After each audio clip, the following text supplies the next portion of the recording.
Hello and welcome to Wild Owl TV. Well, I try to do a bloody Facebook Live post. I hate Facebook Live, it never works. And then when you try and do it on a day like this, it just goes wrong again, apart from tripping over.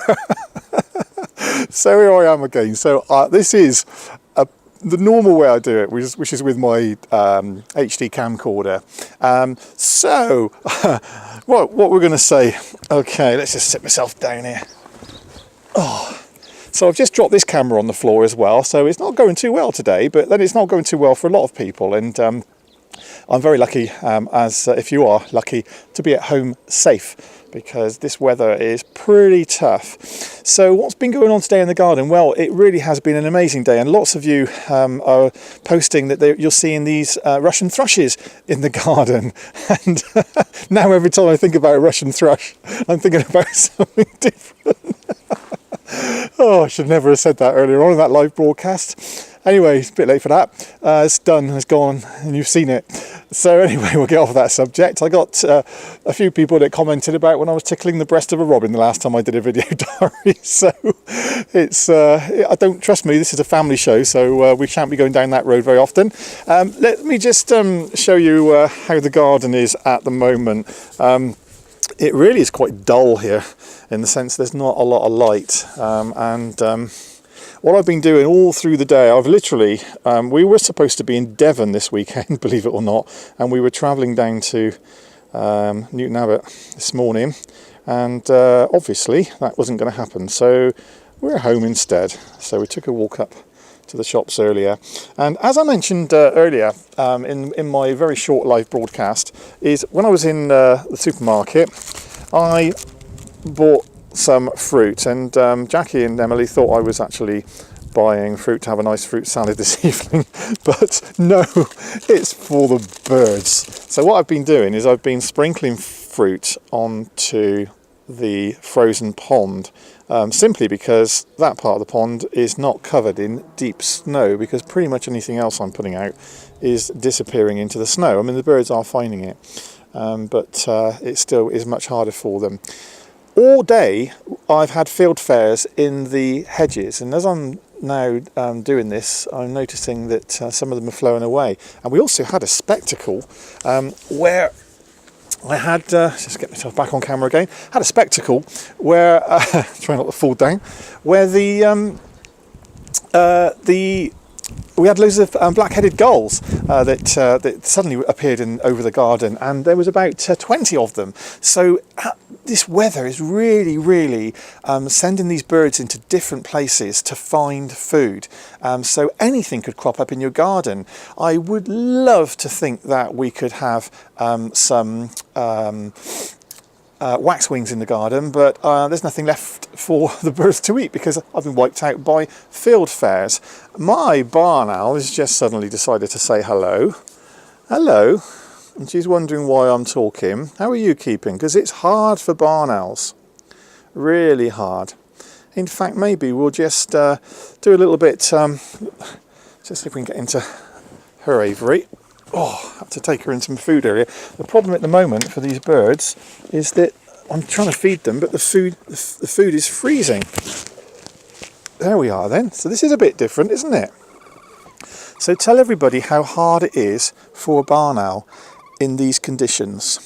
So she's just going to just ask her to just to...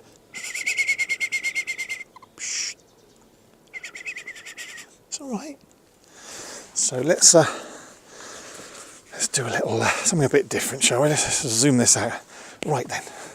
Okay. So look at me, not the camera. Excuse me. Hello. Hello. That's it. So what we want to say, right? If you are a barn owl in snowy conditions, it's a problem, isn't it? Is it a problem for you? And the problem is that you can't get to the food that you need, because if you look at the ground is covered in snow. The thing is the voles are quite happy because the snow actually insulates their environment, which is the rough grassland where they live under the grass.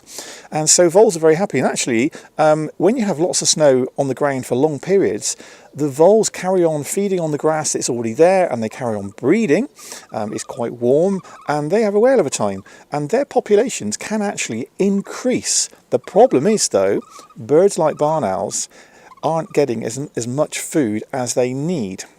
One of the things that somebody that I know used to do was sprinkle grain along the edge of hedges, and what that was doing was pulling out the wood mice from the hedges, and then that gave the barn owls a little bit more opportunity to perhaps get some wood mice in their diet, and bank voles and things like that, because the field voles, which these birds are usually prioritising in hunting, were just not available because of the snow cover.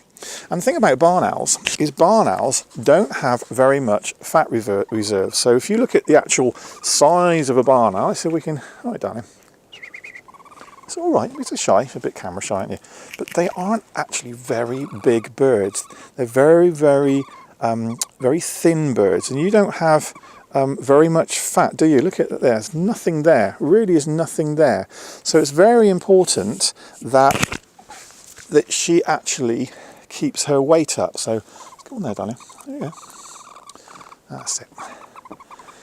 So, and you're hungry, aren't you? I gave you some food earlier on, so this bird's hungry. So when we finish this, I'll get you another chick. And the problem this weather is that where I normally keep them, they're just freezing. So what I'm having to do with her, instead of giving her 3 on a night time, I'm feeding her occasionally during the day. Now she is still quite insulated, so she's not cold as such, but she's not as cosy as the tawny owl. So we'll just come back out of here. Be back with you in a second. Okay, so as I say, for barn owls it's pretty tough. Now let's have a little look at the tawny owl in a second. Before I do that, we'll just have another look at what's going on the pond. And straight away, I can see a fieldfare over there. And these birds are everywhere. Very attractive birds, fieldfares. As I said, they're from the thrush family. And they really are lovely. Let's have a look down and see how Jazz the tawny owl is getting on, because tawny owls are a larger species, and because they're larger and carry more fat, they have more survivability. So whereas a barn owl can only go for about 3 or 4 days without catching food, and male barn owls are smaller, males are smaller than females, so they're much more vulnerable in these conditions. And quite frankly, this weather that we're having now is going to kill a lot of barn owls. There's no question about it. So this particular winter is going to have a lot of casualties, and in an average year, roughly on average 85% of the chicks that hatch out every spring will not survive, but actually this winter that could be even greater. So it really is something that can be a big problem. Now as I'm talking to you, I'm hearing a great spotted woodpecker, and it is just gone up into the tree. Now he's coming to feed on the woodpecker pole. He's up there somewhere. See if I can find him.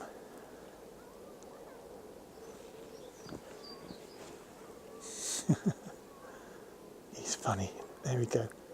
He's there. Now what this woodpecker does, he plays peekaboo. See him? He's looking at me. He knows I'm here, but he's hungry. Oh, he's gone off again. And he disappears over to the trees way over there. So there he is, there in the trees. He's so funny how he plays peekaboo. He's hungry, and that's why he's coming into the garden to go onto the woodpecker pole. Let's just go and see Jazz, my tawny owl, because we're talking about owl survivability in this weather. And as you'll see from Jazz, always got to say hello to her, because tawnies, she's very good, but oh, don't go in there. I don't want to be going in there. This is the camera. So you're perfectly okay, aren't you? Because you're quite a large owl, in the sense that you have quite good fat reserves. And if I put my hand under Jazz's in her body, she'll just could kill. All right, darling. Right, all right, there's you go. Now you're toasty warm, aren't you? There's a good girl. I'm just going to feel under her. She really is warm. You're warmer than I am, aren't you? You're warmer than me, so you don't have a problem. You good girl. She really doesn't have a problem in keeping warm, and that really is why tawny owls in this weather can actually survive pretty well. It's not that some won't get affected by the cold, and also if you notice on her feet, I don't know if the camera's going to show this because you're being very awkward. Can we get you out, please? Now don't hurt my hand, because don't hurt my hand. Good girl. I've got no glove on. Out you come. Come on then. Good girl. She's being very gentle. Come on then, you're going to come out. Come on. Such a good girl, aren't you? Come on. Out you come. Good girl. There's a good girl. I want to see your feet. So, alright, that's a good girl. So if we look at her feet there, she has feathered feet, and this is just really giving her so much more warmth, isn't it? So the barn owl doesn't have that. And this is why tawnies, as I say, cope much better. And you're pretty cosy, aren't you, missus? So we'll leave you be. You're going to come out? You come then. Let's see if we can get it out into the aviary. Come on then. Out you come. Don't hurt me. Good girl. There's a good girl. Out you come then. Out you go.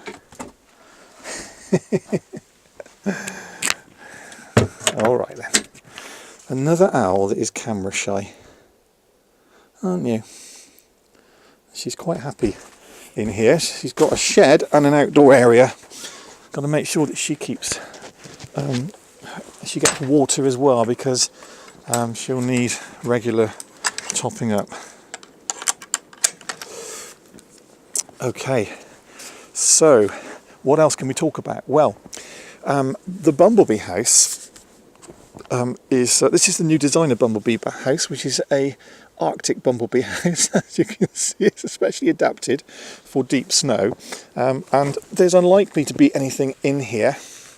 There you go, there's a peanut store in there, so there's nothing in there, but I will just make the hole open there just in case a mouse comes out. But quite frankly, in this deep snow, a mouse would be really stupid to attempt to come out, because it just literally will just get lost and will get very cold. So lots of animals are keeping out of the way. Although I have noticed that in my shed here, where I keep the food, I've been putting peanuts down there, and I noticed they're disappearing very quickly. So there's mice living in there, and if I was a mouse, that's where I'd live, because it's quite cosy. So I've been topping up the water in the water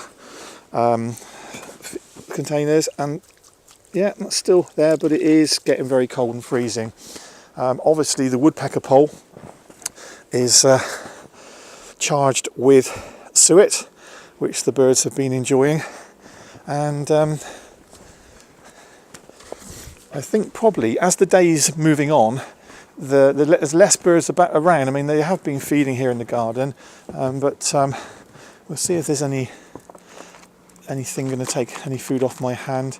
But the birds are just, the behaviour is changing as a result of this weather. They're kind of bedding down, really. Let's see if anybody's around here. Come on then. Come on. I can see Rennie. Now Rennie is in there. Let's see if we can connect with little Rennie.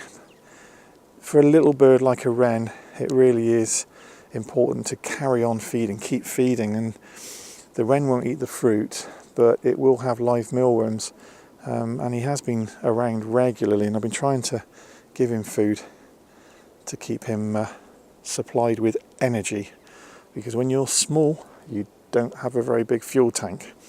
Bigger bird, bigger fuel tank.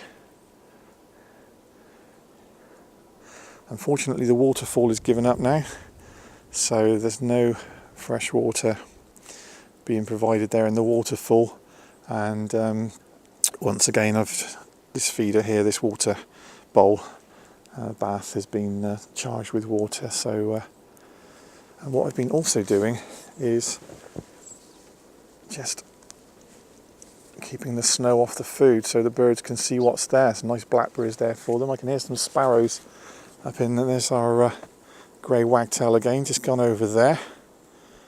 And very interesting how he's staying around the garden. He's been in the garden all day, and he seems quite comfortable. I'm quite surprised, really. But he's not been eating this. I mean, there's mealworms on the pond, but he's not been really eating the mealworms. Nobody's about. I mean, it comes and goes here. As I say, there were loads and loads of fieldfares in the garden this morning. There's about 30 of them in the garden. They cleaned up my crab apples. I don't know where Rennie is. I'll just put those down there for Rennie. So I was kind of hoping this was going to be a video diary full of birds to show you, but actually it's what time it was? It's about 4 o'clock now, isn't it? So the day's moving on. I was earlier on, when I went to get the fruit for the birds, I was at Waitrose Chip in Sodbury, and as we came out of the store there was a peregrine falcon overhead. And another scenario when you have all of these migrant birds gathering is that the predators, like peregrines and sparrowhawks, are very aware of the flocks of birds around, and for them, suddenly they've got all these birds. They're not really, they're always aware of predators, and I've noticed these fieldfares that have been here have been keeping an eye on the skies, because they always have to, but they don't know where the danger is going to come from, unlike the birds that live in an area and they get used to where the predators normally hunt, because all these birds have their habits, as do predators. They have a sort of an attack path, shall we say.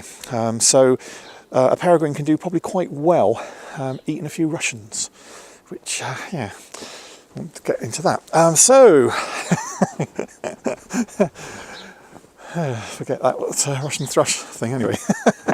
So is anybody in there, I wonder? Who knows?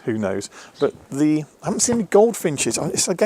But this is what I was saying about in terms of my crab apples. Now, I said about how in my bird feeding video how important it is to have fruit in your garden, and boy oh boy, these birds, this was full of crab apples. They weren't in very good condition, they were getting a little bit old, but look at this, they've just stripped this crab apple tree bare, and wow, what a great thing that is, because that's exactly what this tree is for. This tree is there for wildlife. So when, as I mentioned in my bird feeding video, when we have weather like this, if you have lots of trees in your garden that produce fruit, like crab apples and like rowan and pyracantha, all those sorts of things, you will find that in situations like this, you're the one that's going to get these birds in your garden. And you know, one year it might even be waxwings. Now I'm talking to you here, and just on the pond, just turn the camera on very slowly, there is a fieldfare. There's also a gull overhead, and this fieldfare has come down for the apple. He's keeping one eye on me.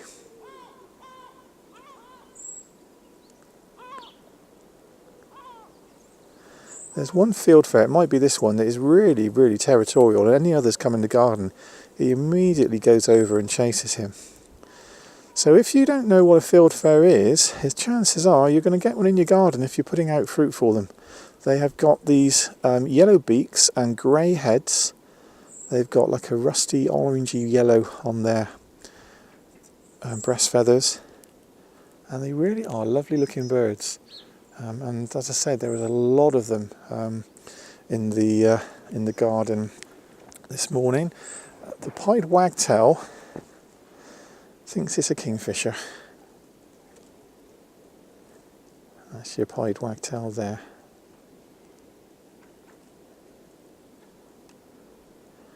It's just amazing that these birds are just hanging around the whole time. Oh, there's another. You can hear these fieldfares. So there's a few of them. There's one there. So it's surprising how they can be in your hedges and you don't even know it. But again, although this hedge isn't really providing fruit. Oh, that's a starling. That was the other bird that got a nice picture of a starling I posted on my previous post. This starling has been in the garden. Starlings are just not in their numbers as they used to be. It's lovely to think that, again, just one bird is benefiting from the food that I'm putting out, as I'm sure you are.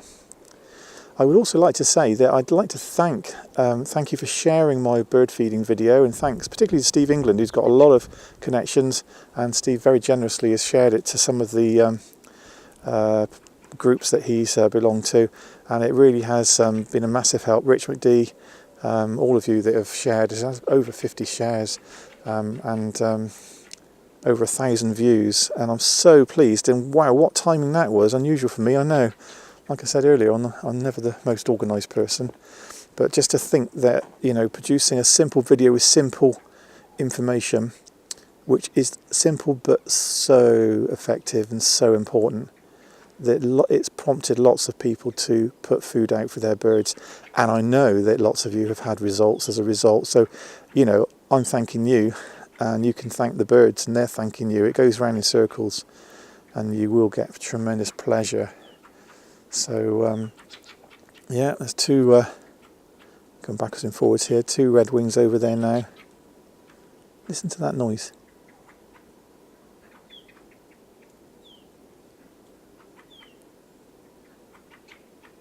Very noisy birds. There is another thrush that comes over from Eastern Europe, which is a redwing, and it's quite possible that you might get redwing in your garden. It's a smaller thrush, and as the name suggests, they've got red on them. You can Google to see what they look like, but again, putting fruit in your garden can attract those. So I'm just going to sit here a second, and I'll might come back to you in a second and just see what else comes in the garden.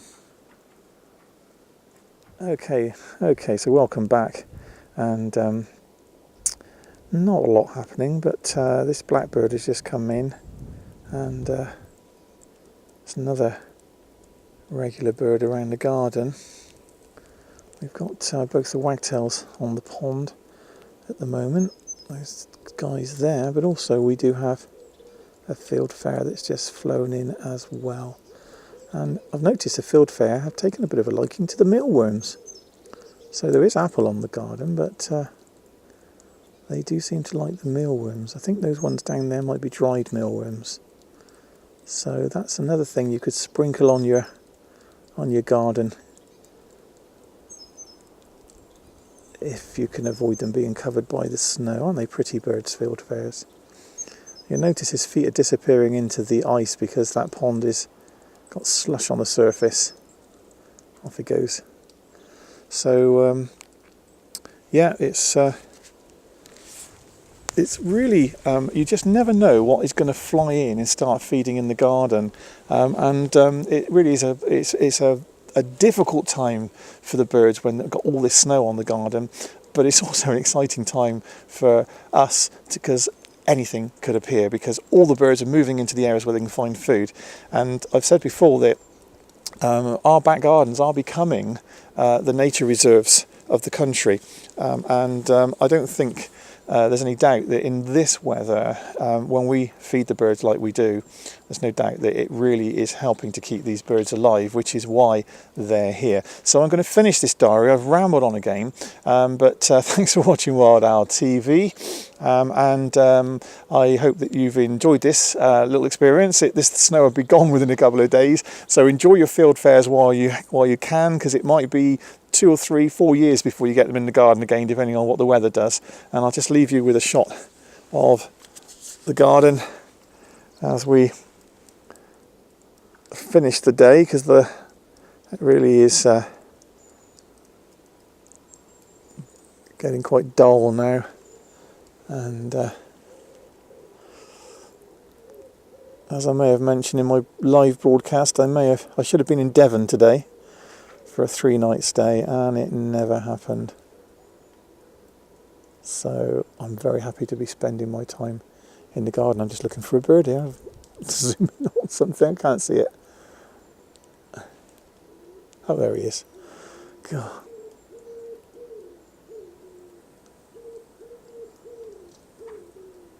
There you go.